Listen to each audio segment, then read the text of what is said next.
હું અમદાવાદમાં રહું છું. મારું રહેવાનું નિકોલ નરળા રોડ ઉપર. મેં તપાસ કરાવી એટલે મને ફોસ્ટરની તકલીફ આવી એટલે મારા મિત્રના મિત્ર હાર્દિકભાઈ વ્યાસ ત્યાં અમે કન્સલ્ટિંગમાં એબી હોસ્પિટલમાં બતાવવા માટે આવ્યા અને એમને જે રિપોર્ટ જોયા અને એમણે કીધું કે ઓપરેશન કરવું પડશે.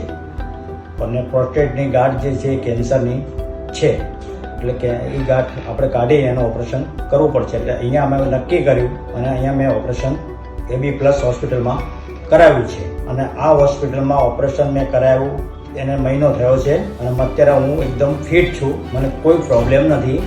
અને ઓપરેશન જ્યારે કર્યું તેના 5 કલાકમાં હું બેડ ઉપરથી ઊભો થઈ પણ ચાલ્યો અને મને કોઈ જાતની એટલે કંઈ જાતની તકલીફ પડી નથી. અને મને અહીંનો સ્ટાફ, ડૉક્ટર બધાનો અભિપ્રાય એવો છે કે ભાઈ કોઈ જાતનું ક્યાંય આપણે ફરિયાદ કરવાનું છે નહીં.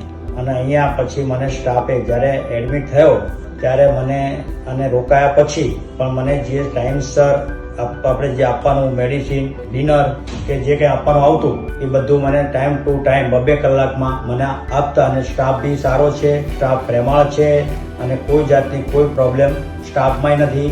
ડૉક્ટરો બી સરસ છે અને સારું રિઝલ્ટ છે મારું અહીંયા. અને અત્યારે મને કોઈ જાતનો પ્રોબ્લેમ નથી, અત્યારે એકદમ ફિટ છું. અને ડૉક્ટરો તેમજ હાર્દિક વ્યાસ અને જે સ્ટાફ છે એમનો સૌનો હું આભાર માનું છું. અને વ્યવસ્થિત બધા છે, કોઈ જાતનો કોઈ પ્રોબ્લેમ નથી અને બધાને થેન્ક્સ.